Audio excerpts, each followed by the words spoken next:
Hello दोस्तों, आपका स्वागत है हमारे यूट्यूब चैनल स्काई का जीके पे। दोस्तों आज हम लोग एडुटेरिया करंट अफेयर का प्रैक्टिस सेट नंबर 2 को देखेंगे। तो चलिए शुरू करते हैं।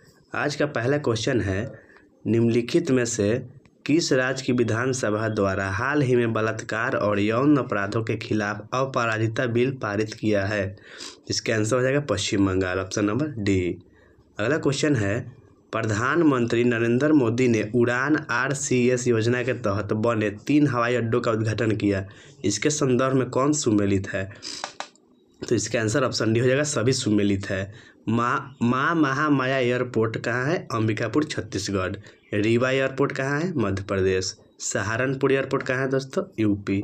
अगला क्वेश्चन अगला है, हाल ही में हुई नियुक्तियों के संबंधित में कौन सुमेलित है? तो इसका आंसर ऑप्शन डी हो जाएगा, उपयुक्त सभी सुमेलित है। तो पहला है, भारत के 51वें मुख्य न्यायाधीश कौन बने हैं? संजीव खन्ना, सही है। दूसरा है, राष्ट्रीय महिला आयोग के अध्यक्ष कौन बना है? विजय रहाटकर। और जम्मू कश्मीर के मुख्यमंत्री कौन बना है? उमर अब्दुल्ला। अगला क्वेश्चन है, 5वें राष्ट्रीय जल पुरस्कार 2023 के शीर्ष पुरस्कार संदर्भ में कौन सा कथन सत्य है? तो इसका आंसर ऑप्शन सी हो जाएगा, 1, 2 और 3 कथन सत्य है। पहला कथन है, सर्वश्रेष्ठ राज्य की श्रेणी में किसको मिला है? उड़ीसा को। सर्वश्रेष्ठ ग्राम पंचायत श्रेणी में पुल्लमपारा को मिला है, जो केरल का है। तीसरा, सर्वश्रेष्ठ शहरी स्थानीय निकाय श्रेणी में सूरत गुजरात को मिला है। अगला क्वेश्चन है, विकसित भारत में प्रवासी भारतीयों का योगदान विषय के साथ 18वां प्रवासी भारतीय दिवस जनवरी 2025 में किस शहर में आयोजित किया जाएगा? तो इसका सही आंसर ऑप्शन बी हो जाएगा, भुवनेश्वर उड़ीसा में आयोजित होगा। अगला क्वेश्चन है, 6 अक्टूबर 2024 को निम्न में से किस देश को WHO द्वारा मलेरिया मुक्त घोषित किया गया है? तो मलेरिया मुक्त किसको घोषित किया गया है? इसका आंसर ऑप्शन सी हो जाएगा, मिस्र को। नेक्स्ट क्वेश्चन है, डायना एडुल्जी के बाद निम्नलिखित में से कौन सी महिला cricketer ICC hall of fame में शामिल होने वाली दूसरी भारतीय महिला क्रिकेटर बन गई है? तो इसका आंसर आपका हो जाएगा नीतू डेविड। फर्स्ट महिला कौन बनी है? डायना एडुल्जी। और सेकेंड महिला बन गई है नीतू डेविड। नेक्स्ट क्वेश्चन है, भारत $700 अरब के विदेशी मुद्रा भंडार को पार करने वाला दुनिया का कौन सा अर्थव्यवस्था बना है? तो इसका आंसर हो जाएगा चौथा अर्थव्यवस्था, option number D. Next question है, प्रसिद्ध उद्योगपति रतन टाटा का 9 अक्टूबर 2024 को निधन हो गया। उनके संदर्भ में कौन सा कथन सत्य है? तो इसका आंसर ऑप्शन डी होगा, उपयुक्त सभी कथन सत्य है। कथन है, 1991 से 2012 तक टाटा समूह की होल्डिंग कंपनी टाटा सन्स के अध्यक्ष के रूप में कार्य किए, सही है। रतन टाटा की सेवानिवृत्ति के बाद टाटा ग्रुप की कमान N चंद्रशेखरन के हाथों में है, ये भी सही है। 2008 में उन्हें पद्म विभूषण से सम्मानित किया गया है, यह भी कथन सही है।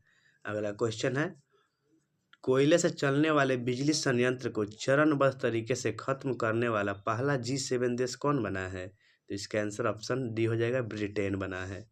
नेक्स्ट क्वेश्चन, अमेरिकी नेतृत्व वाली mineral security finance network MSFN में शामिल होने वाली तीसरा एशियाई देश हाल ही में कौन बना है? तो इसका आंसर ऑप्शन बी हो जाएगा, भारत बना है। नेक्स्ट क्वेश्चन है, यूनिवर्सिटी कॉलेज लंदन UCL के शोधकर्ताओं के अनुसार किस नदी के भूमि स्तर में बदलाव के कारण एवरेस्ट हर साल 2 मिलीमीटर तक बढ़ा है? तो इसका आंसर ऑप्शन सी हो जाएगा, अरुण नदी के कारण। अगला क्वेश्चन है, उपराष्ट्रपति जगदीप धनखड़ द्वारा 25वां लाल बहादुर शास्त्री राष्ट्रीय उत्कृष्टता पुरस्कार किसे प्रदान किया गया है? तो इसका आंसर ऑप्शन बी हो जाएगा, राजश्री बिरला। अगला क्वेश्चन है, एमिशन गैप रिपोर्ट 2024 निम्नलिखित में से किस संस्था द्वारा जारी किया गया? तो एमिशन गैप रिपोर्ट 2024 कौन जारी किया है? संयुक्त राष्ट्र पर्यावरण कार्यक्रम UNEP। अगला है, निम्नलिखित में से किस झील में माइकोसिस्टीन नामक बैक्टीरिया के विषाक्त तत्व से जल में संक्रमण बढ़ने का खतरा बढ़ता जा रहा है? तो इसका आंसर आपका हो जाएगा ऑप्शन नंबर सी, एरी झील में। अगला क्वेश्चन, स्पाइस 2000 क्या है जो इन दिनों चर्चा में रहा? तो स्पाइस 2000 क्या है? गाइडेड बम है, ऑप्शन डी सही हो जाएगा, गाइडेड बम। अगला है, केंद्रीय मंत्रिमंडल ने इन स्पेस के तहत अंतरिक्ष क्षेत्र के लिए कितने करोड़ रुपए के वेंचर कैपिटल फंड की स्थापना को मंजूरी दिया है? इसका आंसर ऑप्शन ए हो जाएगा 1000 करोड़ रुपए का। अगला क्वेश्चन,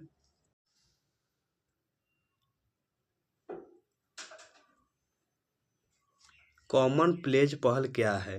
अगला क्वेश्चन क्या है दोस्तों, कॉमन प्लेज पहल क्या है। तो इसका आंसर आपका हो जाएगा ऑप्शन नंबर सी। इसका आंसर ऑप्शन नंबर सी हो जाएगा, संयुक्त राष्ट्र सुरक्षा परिषद में महिला शांति और सुरक्षा पर आयोजित डिबेट कॉमन प्लेज पहल है। ठीक है। अगला क्वेश्चन है, सिंगापुर भारत समुद्री द्विपक्षीय अभ्यास सिम्बैक्स का 31वां संस्करण का आयोजन कहाँ किया गया। तो सिम्बैक्स के 31वें संस्करण का आयोजन विशाखापट्टनम आंध्र प्रदेश में किया गया है। अगला क्वेश्चन, आंध्र प्रदेश में महात्मा गांधी राष्ट्रीय ग्रामीण रोजगार योजना के तहत किस जनजाति की परियोजना के बंद होने के परिणाम स्वरूप आजीविका संबंधी प्रभाव सामने आया है। तो इसका आंसर आपका हो जाएगा ऑप्शन डी, चेंचू जनजाति। अगला क्वेश्चन है, आईआईटी जोधपुर में सेंटर फॉर जनरेटिव एआई सृजन का अनावरण किया गया। इस नवाचार में सहयोगी कौन है। तो इसका आंसर ऑप्शन ए हो जाएगा, मेटा और इंडिया एआई। अगला क्वेश्चन, अगला है, नेचर कंजर्वेशन इंडेक्स एनसीआई 2024 में भारत की रैंक क्या है। तो इसका आंसर ऑप्शन सी हो जाएगा, 176वीं रैंक है। अगला है, गृह मंत्रालय ने निम्नलिखित में से बिहार के किस जिला को नक्सल प्रभाव से मुक्त जिला घोषित कर दिया है। तो इसका आंसर ऑप्शन ए हो जाएगा, बांका और पश्चिमी चंपारण को। अगला क्वेश्चन, ताइवान सरकार द्वारा भारत में ताइपे आर्थिक और सांस्कृतिक केंद्र की स्थापना निम्नलिखित में से किस शहर में की गई। तो इसका आंसर ऑप्शन डी हो जाएगा, नई दिल्ली, मुंबई और चेन्नई तीनों में की गई। अगला क्वेश्चन, निम्नलिखित में से किन देशों ने 26 अक्टूबर 2024 को digital infrastructure growth initiative for India framework DG framework में सहयोग करने के लिए हस्ताक्षर किए हैं। तो इसका आंसर ऑप्शन सी हो जाएगा, 1, 2 और 3, यानी जापान, दक्षिण कोरिया और अमेरिका। अगला क्वेश्चन, मैन बुकर अंतर्राष्ट्रीय पुरस्कार 2024 के विजेता कौन है। जेरनी एडपेनबेक, ऑप्शन ए सही हो जाएगा। अगला है, निम्नलिखित कथनों पर विचार करें। कथन है, प्रधानमंत्री नरेंद्र मोदी ने गुजरात के मेहसाना जिले के मारुति सुजुकी के संयंत्र परिसर में भारत में पहली automobile in plant railway siding परियोजना का उद्घाटन किया। कथन 2 है, भीषण सूखे तथा गर्मी के कारण सूख जाने वाली लक्ष्मण तीर्थ नदी कर्नाटक में कावेरी की सहायक नदी है। तो ये बोल रहा है, उपयुक्त में से कौन सा कथन गलत है। तो इसका आंसर ऑप्शन सी हो जाएगा, यानी कोई कथन गलत नहीं है, मतलब दोनों कथन जो है सही है। नेक्स्ट क्वेश्चन है, 10 वर्षीय ब्लू रेजिडेंसी वीजा सुविधा लॉन्च करने वाला देश है। तो इसका आंसर ऑप्शन सी हो जाएगा, यूएई, संयुक्त अरब अमीरात। अगला क्वेश्चन है, प्रधानमंत्री मुद्रा योजना PMMY के संबंध में कौन सा कथन गलत है। तो इसका आंसर आपका ऑप्शन नंबर डी हो जाएगा, सभी कथन जो है सत्य है। और कथन है आपका, प्रधानमंत्री मुद्रा योजना के तहत ऋण सीमा बढ़ाकर 20 लाख रुपए कर दी गई है, सही है। वित्त मंत्री केंद्रीय बजट 2024-25 में की गई घोषणा के अनुरूप है, ये भी सही है। केंद्रीय वित्त मंत्रालय ने 2015 में प्रधानमंत्री मुद्रा योजना की शुरुआत किए थे, ये भी सही है। और चौथा है, 10 लाख रुपए से अधिक और 20 लाख रुपए तक के ऋणों के लिए एक नई तरुण प्लस श्रेणी बनाई गई है, ये भी सही है। अगला क्वेश्चन, निम्नलिखित में से किस राज्य ने हरित आवरण बढ़ाने तथा पुराने पेड़ों के संरक्षण हेतु उपवन योजना और हेरिटेज ट्री एडॉप्शन योजना की शुरुआत किया है। तो इसका आंसर ऑप्शन नंबर सी हो जाएगा, उत्तर प्रदेश। अगला क्वेश्चन, निम्न में से किस तिथि को अंतर्राष्ट्रीय हिम तेंदुआ दिवस कब मनाया गया। 23 अक्टूबर को। आंसर ऑप्शन बी हो जाएगा, 23 अक्टूबर। अगला क्वेश्चन है, वर्ष 2026 में ग्लासगो में होने वाले राष्ट्रमंडल खेलों में 6 खेलों को हटा दिया गया है। इस सूची में कौन सा खेल शामिल है। तो इसका आंसर ऑप्शन डी हो जाएगा, 1, 2, 3, यानी सभी शामिल है। Badminton, cricket, hockey, squash, table tennis और कुश्ती। अगला क्वेश्चन, हाल ही में किन देशों ने प्रधानमंत्री नरेंद्र मोदी को कोविड-19 महामारी के दौरान उनके योगदान के लिए अपना सर्वोच्च राष्ट्रीय सम्मान देने की घोषणा किया है। तो इसका आंसर ऑप्शन डी हो जाएगा, डोमिनिका। अगला है निम्नलिखित कथनों पर विचार करें। कथन 1 है, भारत ने वर्ष 2030 तक कालाजार उन्मूलन का लक्ष्य रखा है। दूसरा कथन है, बांग्लादेश कालाजार को खत्म करने वाला विश्व का दूसरा देश है। इसमें उपयुक्त में से कौन सा कथन गलत है? तो इसका आंसर ऑप्शन नंबर डी हो जाएगा, उपयुक्त सभी। दोनों कथन जो है गलत है। अगला क्वेश्चन, अगला है निम्नलिखित दिए गए कूट का मिलान करना है। तो बेहदी नखला महोत्सव मेघालय सही है, खर्ची पूजा महोत्सव त्रिपुरा सही है, हेमिस फेस्टिवल लद्दाख सही है, यानी तीनों मिलान सही है। अगला क्वेश्चन, अगला है निम्नलिखित में से कौन सा कथन गलत है? अब कथन 1 है, केंद्रीय मत्स्य पालन, पशुपालन और डेयरी मंत्रालय द्वारा तमिलनाडु के कन्याकुमारी जिले में थेंगापट्टनम फिशिंग हार्बर में सागर परिक्रमा के 8वें चरण की शुरुआत की गई। दूसरा कथन है, राष्ट्रपति द्रौपदी मुर्मू द्वारा छत्तीसगढ़ के रायपुर में राज्य स्तरीय कार्यक्रम सकारात्मक परिवर्तन वर्ष की शुरुआत की गई। उपयुक्त में से कौन सा कथन गलत है? तो इसका आंसर हो जाएगा ऑप्शन नंबर सी, न ही एक और न ही दिन, यानी दोनों कथन जो है सही है। अगला क्वेश्चन, अगला है, प्रधानमंत्री नरेंद्र मोदी ने रूस के कजान में आयोजित ब्रिक्स सम्मेलन में रूस के राष्ट्रपति व्लादिमीर पुतिन को सोहराई पेंटिंग उपहार में दी। यह पेंटिंग निम्नलिखित में से किस क्षेत्र में भित्ति चित्रकला के रूप में प्रचलित है? इसका आंसर ऑप्शन बी हो जाएगा, हजारीबाग क्षेत्र में। अगला क्वेश्चन है, ट्राइटन द्वीप हाल ही में समाचार पत्रों में चर्चा का विषय बना हुआ था। इसका प्रमुख कारण क्या था? तो इसका आंसर हो जाएगा ऑप्शन नंबर सी, चीन द्वारा एक महत्वपूर्ण सैन्य निर्माण। अगला है, निम्नलिखित में से किस देश ने हाल ही में हेरिटेबल ह्यूमन जीनोम एडिटिंग को अनुमति देने वाला पहला देश बन गया है? तो इसका आंसर ऑप्शन डी हो जाएगा, दक्षिण अफ्रीका। अगला क्वेश्चन है, किस कंपनी ने भारत की पहली ग्रीन हाइड्रोजन से चलने वाली बस लॉन्च की है? इस बस को हाइड्रोजन से प्राप्त बिजली से संचालित किया जाएगा। तो इसका आंसर ऑप्शन ए हो जाएगा, इंडियन ऑयल कॉरपोरेशन। अगला है, विश्व दूरसंचार मानकीकरण सभा WTSA 2024 का आयोजन कहाँ किया गया? तो इसका आंसर बी, ऑप्शन बी हो जाएगा, नई दिल्ली में आयोजन हुआ।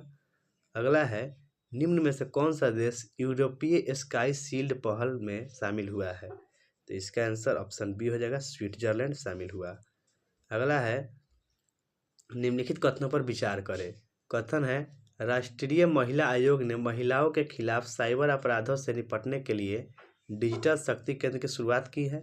दूसरा कथन है, केंद्रीय गृह एवं सहकारिता मंत्री अमित शाह ने चंडीगढ़ में 3 नए आपराधिक कानूनों के लिए ई साक्ष्य, ई समन, न्याय सेतु एवं न्याय श्रुति ऐप को लॉन्च किया। इसमें पूछ रहा है, उपयुक्त में से कौन सा कथन गलत है? तो इसका आंसर हो जाएगा ऑप्शन नंबर सी, न तो एक न ही दो, यानी दोनों कथन जो है सही है। अगला क्वेश्चन है, कृषि अर्थशास्त्रियों का 32वां अंतर्राष्ट्रीय सम्मेलन कहाँ आयोजित किया गया? तो इसका आंसर नई दिल्ली हो जाएगा, ऑप्शन नंबर बी, नई दिल्ली में। निम्नलिखित कथनों पर विचार करें। कथन है, केंद्र सरकार ने महाराष्ट्र के कोयना में देश के पहले वैज्ञानिक डीप ड्रिलिंग मिशन की घोषणा की। दूसरा है, इसकी गहराई 6 किलोमीटर होगी। यह भूकंपों के अध्ययन में वैज्ञानिक अवलोकन और विश्लेषण को बढ़ावा देगा। सही है। यह मिशन पृथ्वी विज्ञान में प्रगति के लिए किया जा रहा है। उपयुक्त में से कौन सा कथन गलत है? तो इसका आंसर हो जाएगा ऑप्शन नंबर डी, उपयुक्त में से कोई नहीं, यानी सभी कथन जो है सत्य है। नेक्स्ट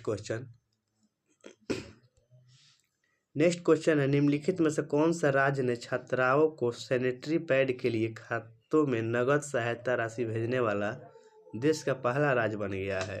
तो इसका आंसर ऑप्शन ए हो जाएगा, मध्य प्रदेश। नेक्स्ट क्वेश्चन, निम्नलिखित दिए गए तथ्यों में कौन सा तथ्य गलत है?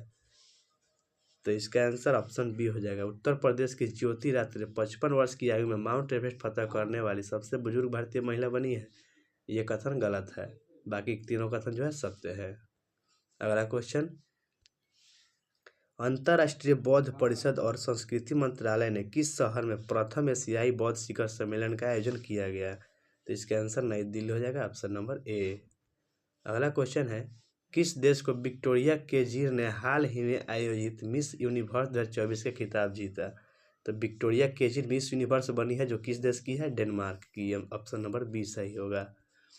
अगला क्वेश्चन है, 15 नवंबर 2014 को प्रधानमंत्री नरेंद्र मोदी ने बिरसा मुंडा की 150वीं जयंती पर बिहार के किस जिले में 6640 करोड़ के विकास परियोजना का अनावरण किया? तो इसका आंसर ऑप्शन सी हो जाएगा, जमुई। थैंक यू दोस्तों, आज का कुछ सब सेवा समाप्त हुआ। मिलते हैं नेक्स्ट वीडियो में। अगर वीडियो अच्छी लगी हो तो इसको लाइक कर दीजिएगा। धन्यवाद।